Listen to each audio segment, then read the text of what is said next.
오늘 우리에게 주신 말씀을 통해서 나는 그를 아노니 라는 제목으로 하나님 말씀 선포하겠습니다. 우리 예수님께서는요, 초막절에 바로 유대인의 명절 중에 성전에서 가르치기 시작하셨습니다. 그러자 유대인들이 우리가 어제 말씀을 통해서 확인한 대로 배운 것도 없는 예수님이 어떻게 그를 알고 이 회당에서 가르칠 수 있는가라고 궁금해하기 시작했습니다. 그들은 예수님이 자기들한테 말씀을 가르칠 자격이 있는가 없는가, 그 기준을 자기 나름대로의 기준을 세웠던 것입니다. 생각하기에 그들의 기준은 너무나 상식적인 것이라고 생각해 볼 수도 있겠습니다. 당시 회당에서 가르치는 다른 사람들만큼 예수님도 율법에 대한 지식이 얼만큼 있느냐로 그 기준을 가지고 예수님이 가르칠 자격이 있느냐 없느냐로 그들 스스로 판단하기 시작한 것입니다. 하지만 예수님께서는 그들의 판단 기준대로 재어볼 수 있는 분이 결코 아니라고 하는 것입니다. 그들은 자신의 판단 기준에 따라 지식의 정도를 어느 정도 가지고 있느냐를 가지고 예수님을 재보려고 했습니다. 하지만 예수님께서는 오히려 머리로만 하나님의 말씀을 알고 하나님의 뜻을 알지도 못하고 행하지도 못하고 있는 그들을 책망하셨습니다. 오늘 말씀에서 사람들은 또다시 자기들 나름대로의 기준들을 내세우면서 예수님을 판단하고 있는 것을 우리가 확인할 수 있습니다. 오늘 말씀을 보면요, 세 종류의 무리들이 나타나는 것을 볼 수가 있습니다. 첫 번째 무리는 25절부터 27절까지 나오는 무리입니다. 어떤 사람들입니까? 예수님이 그리스도일 리가 없다라고 판단해버리는 사람들입니다. 그들이 그렇게 말한 이유가 무엇이었을까요? 그리스도께서 오실 때에는 어디서 오시는지 아는 자가 아무도 없다라고 생각하고 그렇게 알고 있었기 때문에 예수님이 누구인지 어디서 왔는지 그들은 다 알고 있기 때문에 그분이 메시아일 거라고 생각하지 못한 것입니다. 하나님은 이 세상을 너무나 사랑하셔서 함께 하시기 위해서 외아들을 이 땅에 보내주시고 우리 눈으로 직접 보게 하시고 손으로 만질 수 있게 예수님을 보내주셨습니다. 하지만 사람들은 이제 자신들과 별 다를 거 없어 보이는, 너무나 평범해 보이는 젊은 청년 예수님을 보면서 절대로 그리스도일 리가 없다라고 판단해버리고 단정해버린 것입니다. 예수님은 그들이 그처럼 철저하게 지키던 구약 성경의 예언대로 오신 분이십니다. 그럼에도 불구하고 그들은 자기들의 상식에 따라, 자신들이 이미 세워놓은 그 기준에 따라 메시아가 이렇게 오실 수 없다라고 단정지었다고 하는 것입니다. 보이지 않으면 보이지 않아서 믿을 수 없다라고 얘기하고, 눈에 보이면 너무나 평범해서 믿을 수 없다라고 얘기하는 불신앙의 사람들로서는 언제든지 자신의 기준 때문에 그리스도를 영접할 수 없는 모습이 바로 이들의 모습 속에서 우리에게 보여지는 것이죠. 이런 사람들을 보면서 예수님께서 뭐라고 말씀하셨습니까? 28절과 29절 말씀을 우리가 함께 읽기를 원합니다. 28절과 29절에 이런 사람들에게, 절대로 예수 그리스도일 리가 없다고 얘기하는 사람에게 예수님께서 이렇게 말씀하십니다. 28절, 29절 함께 읽습니다. 시작. 예수께서 성전에서 가르치시며 외쳐 이르시되 너희가 나를 알고 내가 어디서 온 것도 알거니와 내가 스스로 온 것이 아니니라. 나를 보내신 이는 참되시니 너희는 그를 알지 못하나 나는 아노니 이는 내가 그에게서 났고 그가 나를 보내셨음이라 하시니.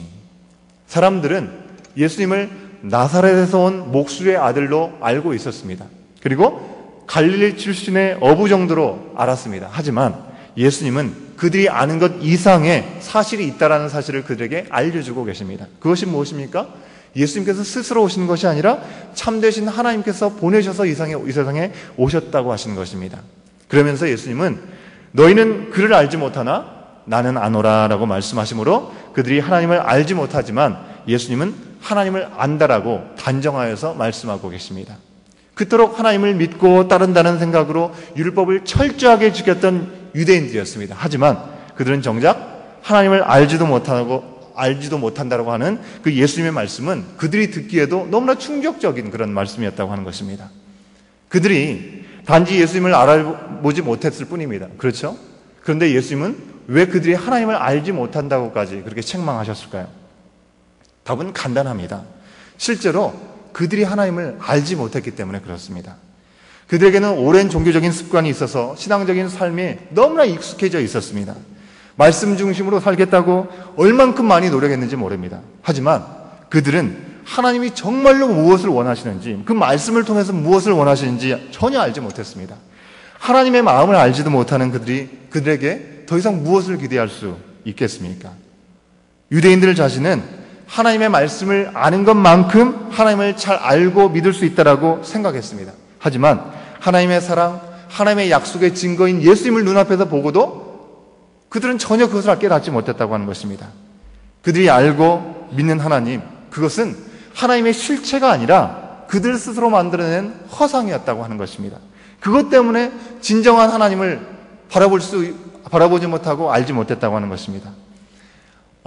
제가 지난주에 휴가차 칠레 남부 몇 곳을 이렇게 돌아보았습니다. 감사하게도 전혀 그 남쪽에 대한 지식이 없는데 우리 교인분들 중에 몇 분이 조언을 주셔서 아주 한적한 곳들을 몇 군데 이렇게 돌아볼 수 있었습니다. 정말 아름다운 곳을 볼 수 있었습니다. 그런데 갈 때마다 놀라운 것 하나를 발견할 수 있었습니다. 가는 곳마다 정말 아주 시골이었거든요. 사람들 많은 데를 별로 가지 않았습니다. 핸드폰도 터지지 않는 아주 산골 시골이었는데 그 지방에 좀 그 시골, 산골 시골이라고 하는 좀 어울리지 않는 아주 깔끔하고 도시적인 건물, 그런 건물에 교회가 있는 것을 꼭 확인할 수 있었습니다. 그리고 비포장도로가 참 많았는데요. 비포장도로에 이 먼지 날리면서 아주 뜨거운 햇빛을 맞으면서 시골길을 이 하얀 와이셔츠를 입고 검은 바지를 입고 이 젊은 두 청년이 전도자의 길을 걸어가는 것들을 끊임없이 볼 수 있었습니다. 시골마다 볼 수 있었습니다. 바로 우리가 잘 알고 있는 마릴 성도 그리스도교로 알고 있죠. 바로 몰몬교 전도자들의 모습이었습니다.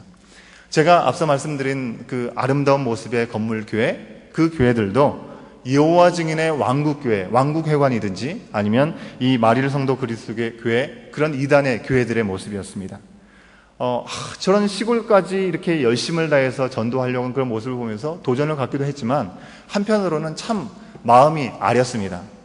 그 뜨거운 햇볕 아래 개의치 않고 다니면서 정말 복음을 전하려고 했던 그들의 열정, 칠레 곳곳에 교회를 세운 그들의 열심은 분명히 있지만 너무나 안타까운 것은 하나님의 실체가 아닌 자신들만의 하나님을 알고 믿으면서 삶을 헌신하는 그들의 잘못된 열심들을 보면서 참 안타깝다라는 생각을 해보게 되었습니다. 하지만 이런 안타까움의 모습이 과연 그들에게만 보게 되는 모습일까 생각해 보게 됩니다. 우리에게는 그런 안타까움이 없을까요? 다행히 우리는 이단은 아닙니다. 하지만 어쩌면 우리 안에도 하나님의 화상을 만들어서 살아가고 있을 때가 참 많지 않은지 우리는 돌아볼 수 있어야 되는 것입니다. 하나님께서 진정 원하시는 것은 하나님과 동행하면서 하나님의 뜻을 겸손히 행하는 것인데 우리는 하나님보다 때로는 앞서가서 내 열심을 가지고 교회에서 일하고 내 뜻대로 그 일들이 온전히 이루어지지 않으면 낙심하고 좌절하고 예수님이 머리 되시는 교회를 그저 내 기준대로 판단하려고 하고 정죄하기도 하는 그 모습들이 우리 가운데는 없는지 우리는 생각해 볼 필요가 있다고 하는 것입니다. 전 목사이지만 제 안에도 이런 모습이 없지 않다고 믿습니다. 그렇기 때문에 늘 두렵고 떨리는 마음으로 제 자신이 하나님의 말씀 가운데 늘 비춰보려고 하고 있습니다. 하나님을 알고 하나님을 믿고 하나님을 전한다고 하면서도 때로 내 열심, 내 착각에 빠져서 정말 하나님께서 우리에게 진정으로 보여주시고 알게 하신 것들을 놓쳐버릴 때가 있진 않은지 우리는 돌아볼 수 있어야겠다고 하는 것입니다. 예수님께서 이 유대인들에게 너희는 그를 알지 못하지만 나는 아노니라고 말씀하셨던 그 음성을 우리가 이 아침에 기억하면서 우리도 우리의 열심에 빠져서 하나님을 보지도 못하고 알지도 못하는 삶이 그렇게 되지 않도록 내 판단, 내 상식들을 좀 내려놓고 늘 겸손히 주님의 말씀 앞에 우리가 서야 될 줄로 믿습니다. 우리를 이 교회의 몸이 되게 하신 예수 그리스도의 하나님의 놀라운 그 은혜, 예수님의 십자가의 구속을 통해서 우리가 거듭나서 새 생명의 삶을 살아갈 수 있도록 하나님의 사람을 보내셨다는 그 놀라운 그 은혜를 우리가 기억할 수 있어야 된다고 하는 것입니다. 두 번째 무리는요, 31절에 나오는 무리입니다. 31절 말씀 우리가 함께 읽겠습니다. 시작. 무리 중에 많은 사람이 예수를 믿고 말하되 그리스도께서 오실지라도 그 행하실 표적이 이 사람이 행한 것보다 더 많으랴 하니. 이 사람들은 두 번째 무리는 예수님을 믿긴 믿었던 것 같습니다. 이들도 자신들의 눈에 보이는 것을 믿음의 기준으로 삼았던 사람인 것 같습니다. 그들의 눈에 보이는 표적에 따라 그들은 예수님을 믿었기 때문에 그렇습니다. 눈에 보이는 것을 따라서 믿는 믿음은요, 언제나 위험이 있습니다. 하지만 그 눈에 보이는 것을 통해서 믿음을 갖고 예수님을 고백할 수 있다는 것 그 자체도 참 복된 것이라고 믿습니다. 요한복음 14장에서요, 아버지를 보여달라고 말하는 빌립에게 예수님께서 뭐라고 말씀하셨습니까? 내가 아버지 안에 있고 아버지께서 내 안에 계심을 믿어라. 만약 그것을 제대로 믿지 못하겠다고 한다면 예수님께서 행하시는 그 일로 인해서 아버지를 믿으라고 얘기를 했습니다. 예수님은 우리가 연약하고 믿음이 없음을 아시기 때문에 사람이 되신 것입니다. 그리고 우리에게 직접 표적까지 보여주시는 것입니다. 하지만 그 표적만으로 예수님이 누구신지 우리가 다 알기에는 우리는 너무나 연약하고 부족하다고 하는 것입니다. 두 번째 무리들도 행하시는 그 일을 보니 바로 이분이 그리스도시다 라고 확신 있게 고백하지 못한 것 좀 아쉽죠. 하지만 그들이 믿음이 있었기 때문에 그들은 행복한 사람이라고 하는 것입니다. 우리가 믿는다고 해도 여전히 이처럼 확신 없어 보이는 연약함을 가지고 있습니다. 하지만 그런 연약하고 작은 믿음조차도 하나님의 은혜임을 우리가 분명히 잊지 않고 살아가야 된다고 하는 것입니다. 왜 그렇습니까? 똑같이 보아도 믿지 못했던, 그래서 믿지 못할 증거만을 찾았던 첫 번째 무리들처럼 되지 않고 연약한 믿음일지라도 예수님이 그리스도 아니면 누가 그리스도겠냐라고 생각하면서 믿었던 두 번째 믿음의 무리의 사람들이 복된다는 것을 우리가 돌아볼 수 있기 때문에 그렇습니다. 작고 연약한 믿음일지라도 하나님을 믿을 수 있는 은혜가 그들에게 주어졌기 때문에 그렇습니다. 우리가 아버지의 뜻을 알지 못하고 잘 믿지 못하는 연약함을 아시기 때문에 예수님이 행하신 일을 우리가 보면서 아버지께로 나갈 수 있는 기회를 우리에게 주신 것입니다. 그것이 바로 표적이라고 하는 것입니다. 이 표적은 우리의 상식으로는 도저히 이해되지 않는 것입니다. 그렇기 때문에 예수님의 하나님의 아들이심을 보여주는 증거가 될 수 있는 것이죠. 그런데 어떤 사람들은 뭐라고 얘기합니까? 성경에 나오는 표적들을 보면 도무지 상식적이지 않고 허무맹랑해서 믿을 수 없다라고 얘기를 합니다. 표적 자체가 상식을 넘어서서 하나님의 능력을 보여주는 것이기 때문에 우리가 그것을 믿고 우리는 성경에서 나오는 표적의 이야기를 볼 때마다 이게 가능할까? 우리의 상식이나 기준에 맞지 않다라고 의심할 것이 아니라 오히려 이 표적을 통해서 하나님께서 우리에게 보이시고 알리려고 하시는 그 하나님의 놀라운 사랑, 그 하나님의 열심들을 우리가 보면서 그 하나님의 참 기쁘시는 그 사랑을 바라보면서 찬양할 수 있어야 된다고 하는 것입니다.